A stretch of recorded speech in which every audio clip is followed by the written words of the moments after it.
حدیث نمبر 4481، حضرت ابو سعید خدری رضی اللہ عنہ بیان کرتے ہیں کہ بنو قریظہ حضرت سعد بن معاذ رضی اللہ عنہ کے فیصلے پر قلعے سے نکل آئے تو رسول اکرم صلی اللہ علیہ وسلم نے حضرت سعد رضی اللہ عنہ کو بلاوا بھیجا تو وہ دراز گوش پر آئے۔ جب مسجد کے قریب پہنچے تو رسول اکرم صلی اللہ علیہ وسلم نے انصار سے فرمایا اپنے سردار یا اپنے افضل کی طرف کھڑے ہو جاؤ۔ پھر فرمایا یہ لوگ تمہارے فیصلے پر قلعے سے نکلے ہیں۔ حضرت سعد بن معاذ رضی اللہ عنہ نے عرض کیا ان میں سے جو لڑائی کے قابل ہیں ان کو قتل کر دیجئے اور ان کے بچوں اور عورتوں کو قیدی بنا لیں۔ فرماتے ہیں نبی اکرم صلی اللہ علیہ وسلم نے فرمایا تم نے اللہ تعالیٰ کے حکم کے مطابق فیصلہ کیا ہے، اور کبھی فرمایا تم نے بادشاہ کے حکم کے مطابق فیصلہ کیا ہے۔ ابن مسنی کی روایت میں یہ آخری جملہ نہیں ہے۔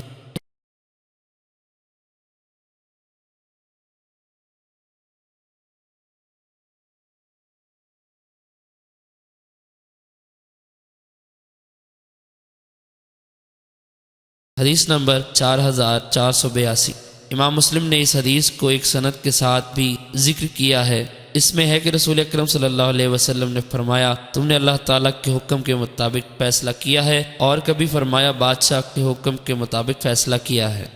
حدیث نمبر 4483، حضرت عائشہ رضی اللہ عنہا سے مروی ہے، فرماتی ہیں کہ جنگ خندق کے دن حضرت سعد بن معاذ رضی اللہ عنہ کو قریش کے ایک شخص نے تیر مارا اور اس شخص کا نام ابن الارقہ تھا۔ یہ تیر آپ کے بازو کی ایک رگ میں لگا۔ رسول اکرم صلی اللہ علیہ وسلم نے حضرت سعد رضی اللہ عنہ کے لیے مسجد میں خیمہ لگوا دیا اور آپ وہیں قریب سے ان کی عیادت کرتے تھے۔ جب رسول اکرم صلی اللہ علیہ وسلم غزوہ خندق سے واپس تشریف لائے تو ہتھیار اتار کر غسل فرمایا۔ اتنے میں حضرت جبرائیل علیہ السلام حاضر ہوئے اور وہ اپنے سر سے غبار جھاڑ رہے تھے۔ انہوں نے کہا آپ نے ہتھیار اتار دیے، اللہ کی قسم ہم نے ہتھیار نہیں اتارے، ان لوگوں کی طرف روانہ ہو۔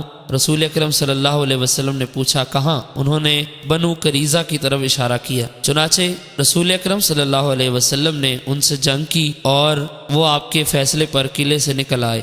رسول اکرم صلی اللہ علیہ وسلم نے فرمایا میرا فیصلہ یہ ہے ان میں سے لڑنے والوں کو قتل کر دیا جائے، ان کے بچوں اور عورتوں کو گرفتار کیا جائے اور ان کے مالوں کو تقسیم کیا جائے۔ حدیث نمبر 4484، حشام اپنے والد سے روایت کرتے ہیں کہ مجھے خبر دی گئی کہ رسول اکرم صلی اللہ علیہ وسلم نے حضرت سعد رضی اللہ عنہ سے فرمایا تم نے ان کے بارے میں اللہ تعالیٰ کے حکم کے مطابق فیصلہ کیا ہے۔